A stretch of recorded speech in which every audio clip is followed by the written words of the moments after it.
Buenos días, un gusto. Gracias por invitarnos. Igualmente. Bueno, veíamos recién en este tape un resumen de estas diferencias que han surgido en estos últimos tiempos. ¿Cómo se analiza en este momento la situación política? Y la situación política está compleja porque este Mercosur tiene una orientación en disputa que el anterior no tenía. Hay actores del Mercosur que son muy importantes. Brasil es más del 60% del Mercosur. Y no sabemos por qué lado va a caer. Sí. Entonces, Está girando esa moneda de Dilma y no se sabe qué puede pasar. Está caído, no sabemos para dónde se va a levantar. no sabemos qué sería el Barça sin Messi, sin Suárez y sin Neymar. Ese es el Mercosur que funciona. Seguro. Claro. Este es el Mercosur de verdad. Entonces, me parece que hay un momento de incertidumbre. En Brasil no se sabe quién es el gobierno. No se sabe cuál es el próximo ministro que va a caer de este gobierno rarísimo, que lo encabeza el vicepresidente del anterior gobierno y que parece que es de otro partido porque cambió su programa. Claro. Hizo un programa ahí a medianoche que nadie sabe. Entonces, no se tiene ninguna certeza jurídica de cuál es la posición política de Brasil. De Brasil. También Argentina está en otra línea, ¿no? Porque usted hablaba, senador, de las coincidencias ideológicas que existieron y que ahora no hay. Sin embargo, el bloque no funcionó demasiado bien tampoco con esas coincidencias, ¿no? Le pregunto primero a Abreu, pero...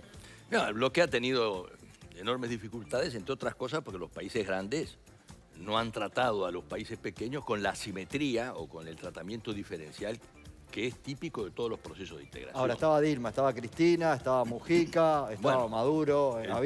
El peor momento que tuvimos fue con la República Argentina, donde no solo nos bloquearon los puentes, violación de derechos humanos básicos, que es el derecho de la libertad de tránsito, y no solo eso, sino que además el Brasil dijo, bueno, es bilateral, infelizmente es bilateral.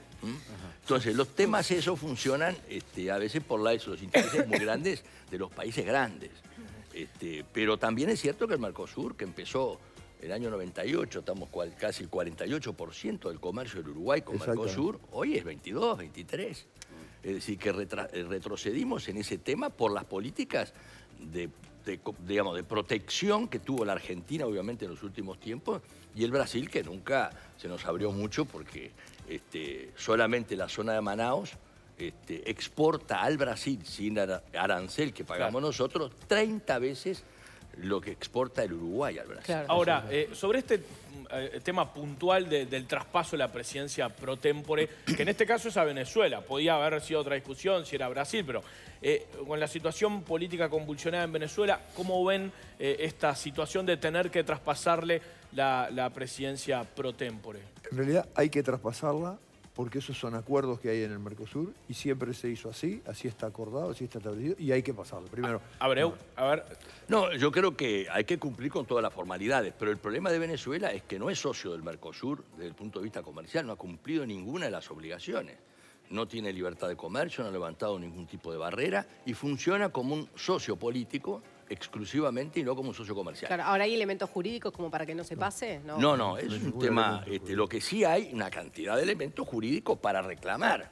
Por ejemplo, el tratado de Olivos y todos los tratados que tenemos de las disputas de controversias que tampoco se han cumplido, porque nosotros recurrimos, nos dieron más a veces la razón. Entonces, claro, el tema es ¿qué Mercosur queremos? No, pero no darle la presidencia pro tempore a Venezuela ahora, Agassi, sería poner lo político por encima de lo jurídico. no, si no se le da la presidencia pro tempore a Venezuela, se violenta algo que está acordado en el Mercosur. Yo quiero decir además que acaba de terminar el proceso de integración de Bolivia también. Así que ahora el Mercosur, aparte de los 4 países originales al que se refería Abreu, ahora tiene 2 nuevos, que son Venezuela y Bolivia, que el que piense que los procesos de integración de las naciones, con las diversidades que tienen estas naciones, es algo simple y que se arregla con un documento... Si no, mira lo que está pasando en Europa, ¿no? Exactamente. Claro. Pero también es cierto que el tema de la apertura para nosotros es así, irreversible. Porque si no se abren las economías hoy, nosotros somos 3 millones de habitantes. Con el mercado que tenemos, si nos mantenemos cerrados, lo que hizo Argentina fue suicida. Porque hoy tiene que buscar una salida económica. Y lo que hizo Brasil durante mucho tiempo, con las telecomunicaciones, con la informática, con el bienes de capital, ahora se da cuenta que tiene que abrir la economía. Pero abrir la economía no tiene un tema filosófico. Abrir la economía es que hoy lo que sucede en Europa es lo mismo. Es decir, la globalización tiene costos sociales que tenemos que administrar. Ese es el gran tema. Pero es irreversible. la apertura. Entonces tenemos que encararlo de esa manera. Para el Mercosur no ha hecho ningún acuerdo en los últimos 20 años y hay 419 acuerdos registrados de carácter parcial en el ámbito de la Organización Mundial de Comercio. Nosotros somos... Por eso es el gran tema, me parece que nos quedamos retrasados en ese Quedó estancado el Mercosur. Ahora, de todas maneras, para no darle demasiado palo al Mercosur, también es cierto que la calidad de las exportaciones uruguayas hacia los países de la región cambió cualitativamente. El mejor tipo de exportación que tiene Uruguay es hacia los países de la región, porque es donde tenemos las exportaciones con mayor valor agregado. O sea, son las exportaciones que agregan más trabajo adentro de Uruguay. En realidad, nuestras exportaciones más primerizadas, lo que son las hojas, lo que son la celulosa, esas van fuera del Mercosur.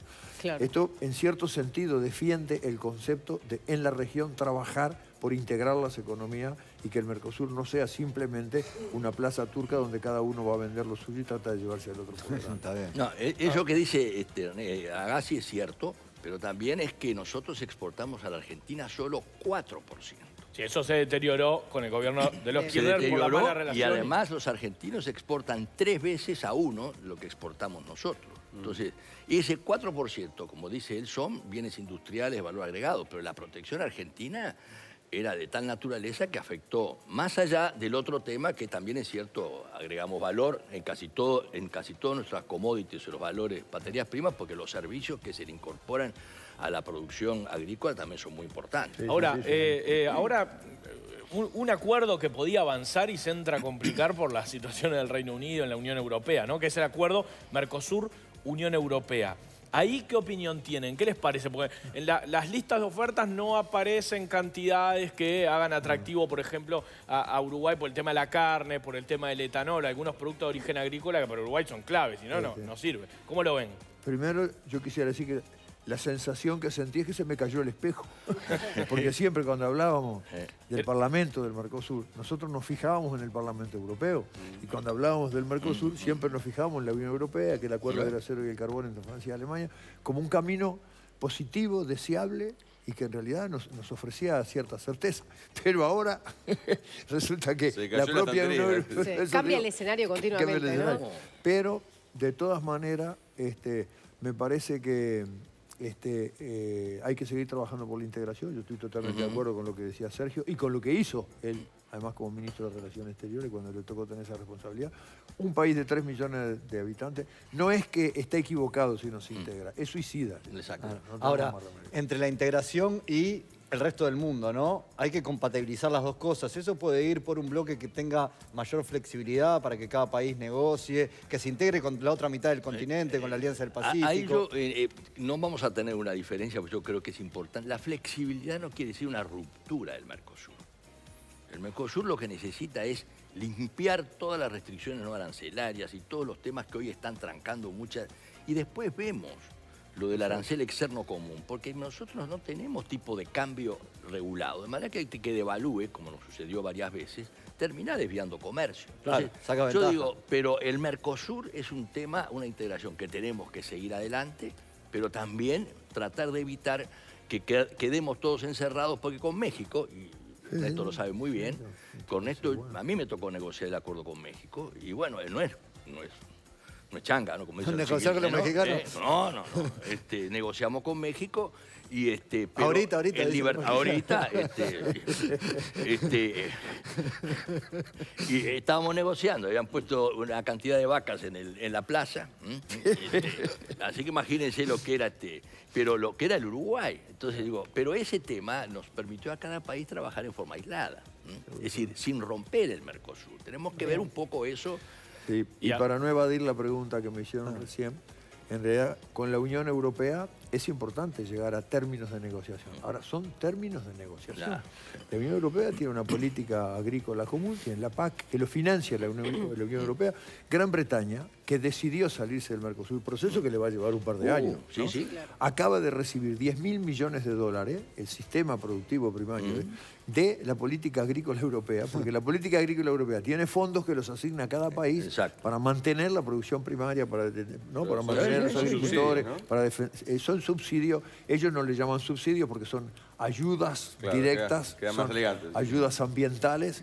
Ahora, ellos tienen eso, porque retienen a su gente en el campo y porque han definido ocupar los territorios con familias rurales trabajando, y eso tiene efectos ambientales, tiene efectos económicos.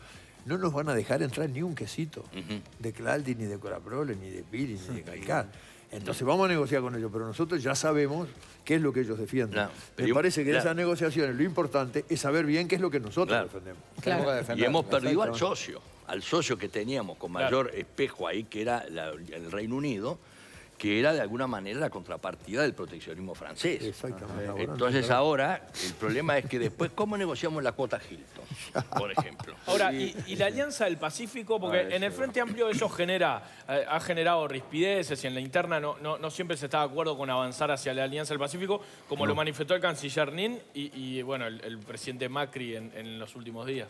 Guambia, porque una cosa es ir a la Alianza del Pacífico traicionando al Mercosur y otra cosa es ir como Mercosur. Porque en realidad, si hay una negociación entre los países del oeste de América del Sur y los países del centro-oeste, en realidad eso para nosotros está bien, porque amplía el conjunto de las naciones que negociamos en América del Sur. Ahora, hay un tema que, como dice Ernesto, discúlpame, en la Alianza para el Pacífico hay 49 observadores, entre los que está obviamente Uruguay, es decir, ahora se está observando de qué manera, porque claro, hoy la economía china es la primera exportadora de bienes del mundo y la tercera de servicios. Seguro, exactamente. Es el principal socio del Brasil, del Uruguay y de Chile. Y es el tercer socio del Reino Unido. No estamos hablando de... Entonces, ¿qué es lo que pasa? El Pacífico, de alguna manera, es el escenario donde se está dando un enorme dinamismo, que es la ruptura de todo el viejo sistema. Claro. Porque los chinos entraron después en la OMC, después del GATT, y tampoco quieren trabajar multilaterales ellos. No. Eso, el chino es...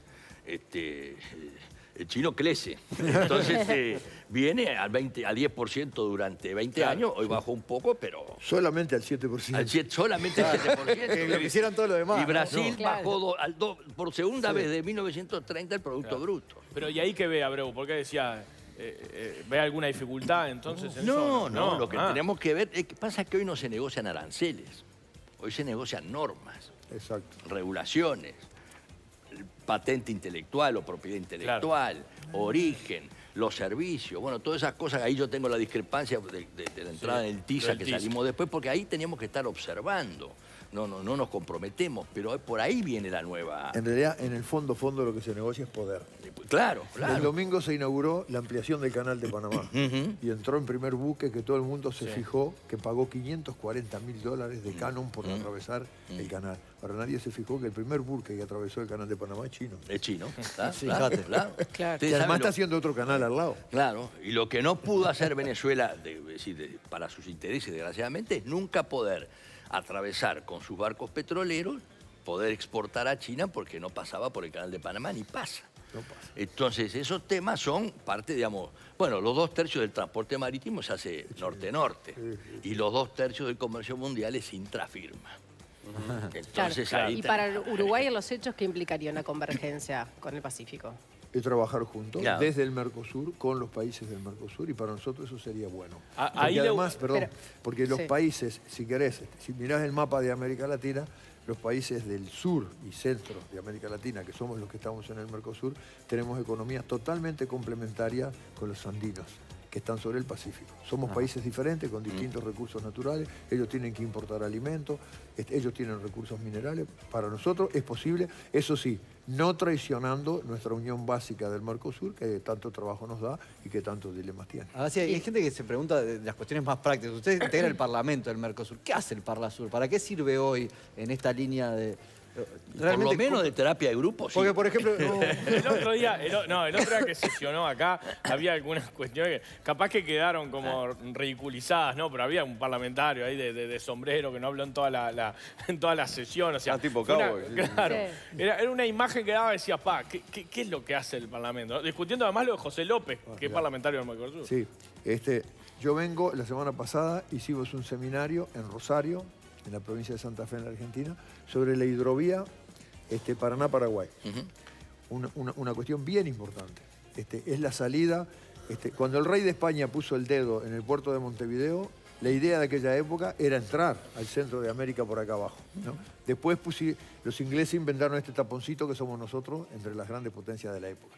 Pero ahora la salida de los grandes ríos está permitiendo que salga producción por vía fluvial desde Bolivia, desde Paraguay, que Paraguay es el que lo utiliza más, como el 60% de la hidrovía Paraná-Paraguay, es paraguaya, claro, que sale por el puerto de Rosario y después vienen a terminar la en Nueva segunda Palmira. flota mundial de barcazas. La segunda flota mundial de barcazas. Es increíble lo que está saliendo de Paraguay y lo que está empezando a salir. El Mutún está saliendo por ¿Sí? esta... Entonces, eso es una cosa concreta. Ahí nos reunimos con autoridades universitarias que están trabajando en este tema, en las provincias argentinas que no son lo bonaerense. Son otra cosa, tienen otra economía, otra manera de sentir, a veces son más artiguistas que nosotros, conocen de integración, y ahí trabajaron los operadores portuarios, la Bolsa de Cereales de Rosario, los representantes de los distintos gobiernos, y vamos a hacer el mes que viene un seminario igual sobre energía en Caracas y sobre, a propuesta igual, sobre la agricultura familiar en la región y la importancia estratégica que tiene. Yo le propongo... El Parlamento, perdón, el Parlamento no produce leyes, el Parlamento del Mercosur, claro, todavía. Pero es un ámbito de intercambio, es un componente más de esa red que hay que construir entre nuestros países para ir deviniendo entendimientos que después terminan en cosas. En Europa el sistema parlamentario, las leyes las dictaba el Consejo, no el Parlamento. Después el Parlamento integra, digamos, pero también es supranacional, son por encima de los estados. Por eso los ingleses dicen, el Reino Unido, perdón porque incluye a los ingleses, Reino Unido de Inglaterra y Gran Bretaña, dicen, no, pero me quitan a mí la autonomía. Pero más allá de eso, lo que dice Ernesto es muy importante porque el tema de la hidrovía es la política de los meridianos típica del Uruguay. Nosotros somos o bisagra o Gibraltar. Chao, no hay otra. Entonces, ¿qué tenemos que hacer? Por otro lado vienen los chinos y le dicen, le voy a hacer el Transpacífico, bueno, que es lo que quiere Brasil, pasar por arriba y no bajar directamente por el Atlántico, porque a nadie le gusta sacar, más allá de esos nacionalismos viejos, por los puertos de otros países sus productos. Claro. Que es lo que pasa con la Argentina en la lucha de puertos nuestra y Brasil, que no quiere salir por Nueva Palmira, por decirlo así, pero no va a salir de otra manera porque ya estamos hoy en 10 millones y pico de toneladas. Entonces, ese tema, ya la propuesta que ya aprovecho para hacérselo a Ernesto, para el gobierno, hay que cambiar la autoridad de la hidrovía y darle mayor ejecutividad. Es decir, un consejo que sea ejecutivo y que tome decisiones más autónomas para el balizamiento, la navegabilidad. Y ahí vamos a salir incluso nuestro propio proceso de descentralización con nuestros puertos sobre el Uruguay. Bien. Yo aprovecho para decirle a Sergio que eso lo estuvimos discutiendo la semana pasada. Ahora hay un nuevo presidente del Consejo. Ahora vienen conversando. Y con esta propuesta entonces que ya estaría casi charlada y cerrada. Se justificó el programa con el Claro. Sergio Aguirre y Ernesto Agassi, muchísimas gracias por acompañarnos. Un gusto, y muchas gracias a ustedes. Gracias. Un gusto, igualmente. Y ahora nos vamos a poner en contacto con el móvil de Desayunos Informales.